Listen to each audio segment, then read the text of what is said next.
తెలంగాణ రాష్ట్ర ప్రజలను మోసం చేసి వంచించి ఏ ఒక్క హామీని కూడా నెరవేర్చకుండా ఢిల్లీకి పోయి ముఖ్యమంత్రి రేవంత్ రెడ్డి గారు తెలంగాణ వల్లనే ఢిల్లీలో కూడా గెలిస్తే హామీలు నెరవేరుస్తాం నాదే బాధ్యత అని చెప్పడం అంటే అది రాజకీయాల్లో అత్యంత దిగజారుడుతనం రేవంత్ రెడ్డి గారు ప్రదర్శించారు.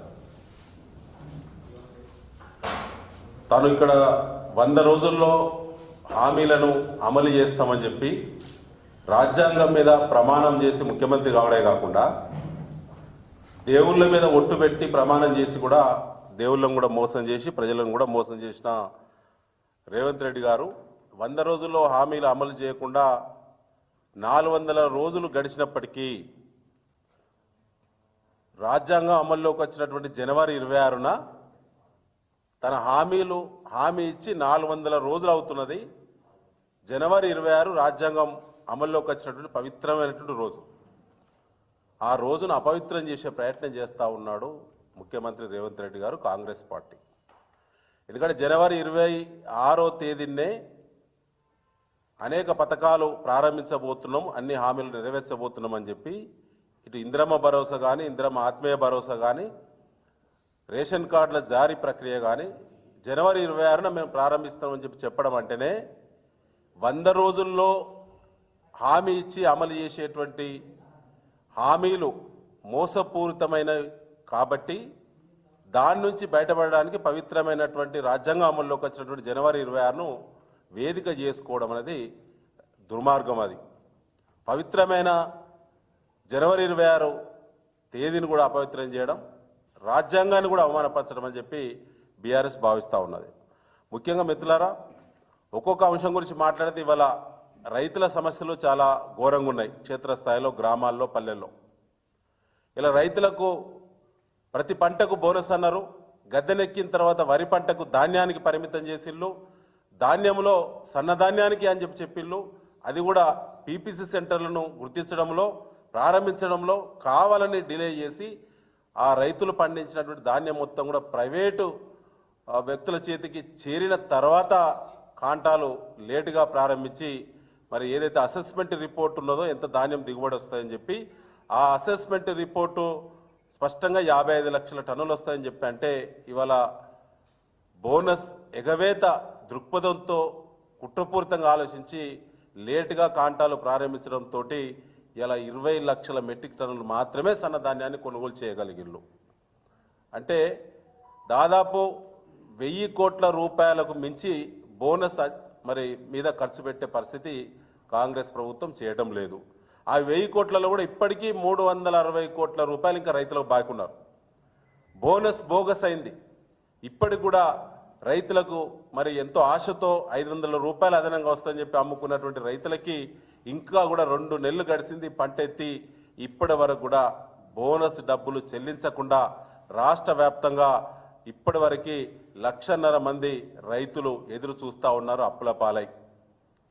ప్రభుత్వానికి సిగ్గుంటే వెంటనే రైతులకు మాట ఇచ్చి తప్పి మరి 2 నెలలు గడిచినా కూడా బోనస్ డబ్బులు చెల్లించినటువంటి కాంగ్రెస్ పార్టీ ప్రభుత్వం రైతులకు క్షమాపణ చెప్పాలే, వెంటనే బోనస్ చెల్లించాలని చెప్పి ఇలా బీఆర్ఎస్ డిమాండ్ చేస్తూ ఉన్నది.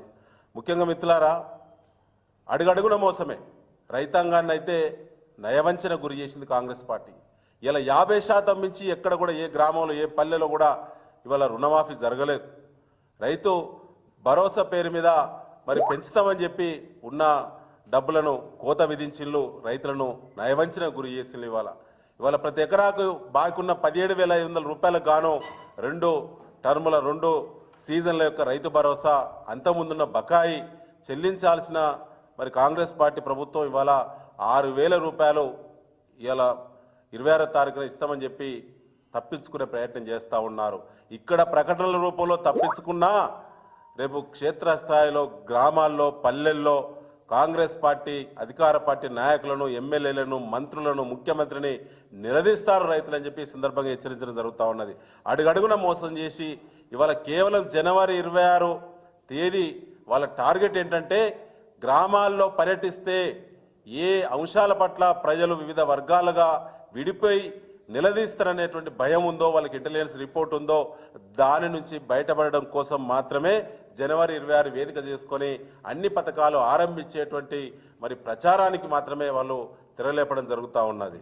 ఆ తర్వాత స్థానిక సంస్థలు గద్దెనెక్కిన తర్వాత అన్ని పథకాలు రైతు రుణమాఫీ లెక్కనే ఉంటుంది, రైతు భరోసా లెక్కనే ఉంటుంది, రైతు బోనస్ లెక్కనే ఉంటుంది, అన్ని కూడా బోగస్ అయితే అని చెప్పి ఈ సందర్భంగా బీఆర్ఎస్ పార్టీ ముందుగానే తెలంగాణ ప్రజలకు ముఖ్యంగా రైతాంగానికి తెలియపరచడం జరుగుతూ ఉన్నది. ముఖ్యంగా మిత్రులారా, ఇవాళ మరొకసారి ఆలోచిస్తే ప్రధాన అంశము ఇందిరమ్మ ఆత్మీయ భరోసా అని చెప్పి ఎన్నికల సందర్భంగా చాలా స్పష్టంగా వారి యొక్క మేనిఫెస్టోలో వారు ఇచ్చినటువంటి యాడ్లో చాలా స్పష్టంగా తెలియపరిచారు.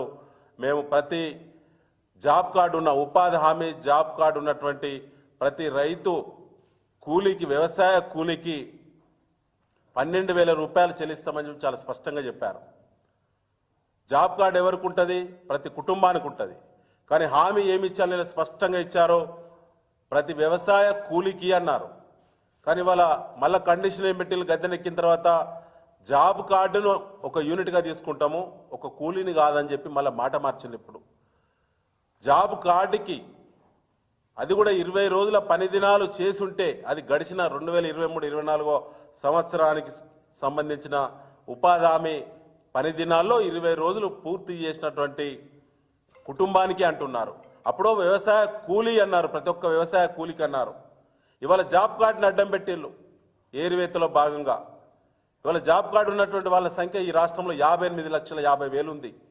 58 లక్షల పైచులకు జాబ్ కార్డు ఉన్నటువంటి వ్యవసాయ ఉపాధి హామీ పనులకు వెళ్ళేటువంటి కూలీలను గుర్తిస్తే కేంద్ర ప్రభుత్వ నిబంధనల ప్రకారంగా ఇప్పుడు వాళ్ళలో భూమి లేని వ్యవసాయ కూలీలకు అన్నారు, భూమి లేని వాళ్ళను గుర్తించారు. భూమి లేని వాళ్ళలో మళ్ళీ గడిచిన సంవత్సరం 20 పని దినాలు చేసుంటేనే అంటున్నారు. ఎన్నికల ముందు ఎందుకు చెప్పలేదు ఈ కాంగ్రెస్ పార్టీ నాయకులు? గద్దెనెక్కిన తర్వాత గత సంవత్సరం 20 కూలి దినాలు చేయాలంటే ఇది ఎగవేత కాకుంటే, సగవేత కాకుంటే, మోసం కాకుంటే ఇది ఏంటిది అని చెప్పి ఈ సందర్భంగా నేను కాంగ్రెస్ పార్టీ నాయకులు అడగదలుచుకున్నాను.